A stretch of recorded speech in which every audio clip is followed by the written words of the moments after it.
क्या आपके पास कोई ऐसी चीज़ है जो मामूली होकर भी आपके लिए बेहद बेशकीमती है, फिर चाहे वो कोई ग्लव, पेन या छतरी ही क्यों ना हो। अब इमेजिन कीजिए एक ऐसी दुनिया जहाँ पे आप जिस चीज़ का भी दिल से ख्याल रखते हैं वो आपको सुपर पावर्स दे देती है, और जिन चीज़ों को कच्चा समझ के फेंक दिया जाता है वो मॉन्स्टर्स में बदल जाता है। ये सब और ढेर सारी एक्साइटिंग चीज़ें आपको देखने को मिलेगी अभी के चल रहे नए एनिमे गाचाकुता में, जिसका मतलब है असली कचरा। इस कहानी की ऑथर के उराना खुद बचपन में एक बहुत बड़ी एनिमे फ़ैन रह चुकी है, जिन्होंने बाद में फायर फोर्स जैसे बड़े सीरीज़ पर भी असिस्टेंट के तौर पे काम किया है, और फायर फोर्स के ऑथर ने भी इन्हें अपना सक्सेसर घोषित किया है।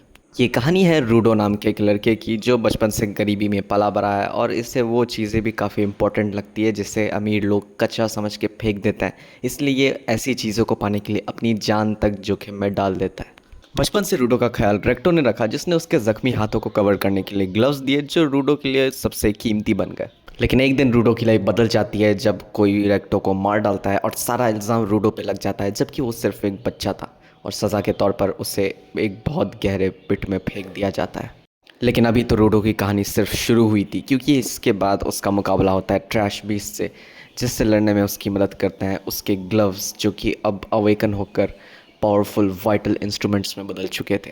और रूडो की मुलाकात अपने जैसे और भी वाइटल इंस्ट्रूमेंट यूजर्स से होती है, जिन्हें कहा जाता है गिवर्स, जिसमें से रूडो एक क्लीनर्स नाम के हीरोज़ की टीम को ज्वाइन कर लेता है और उनका मुकाबला होता है बाकी ट्रैश बीस्ट्स और बुरे गिवर्स यानी कि रेडर्स से।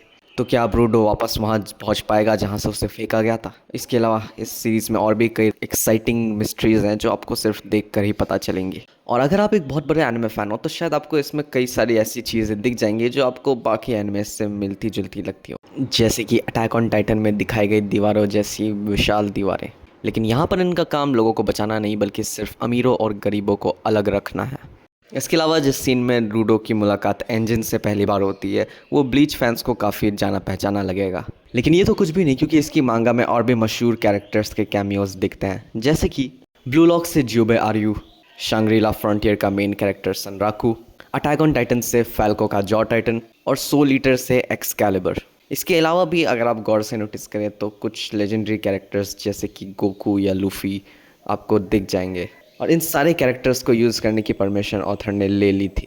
एक और चीज़ जो इस सीरीज़ को यूनिक बनाती है वो है इसमें दिखने वाला कमाल का ग्राफिटी आर्ट, जो कि बनाया है हिदेयोशी आंदो ने।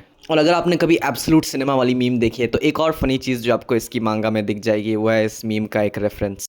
फिलहाल इस एनिमे के सीज़न 1 में टोटल 24 एपिसोड्स में से 11 एपिसोड्स रिलीज़ हो चुके हैं, और आप पहले 3 एपिसोड्स को फ्री में यूट्यूब या क्रंची रोल पे देख सकते हो, वो भी सारे लैंग्वेजेस में।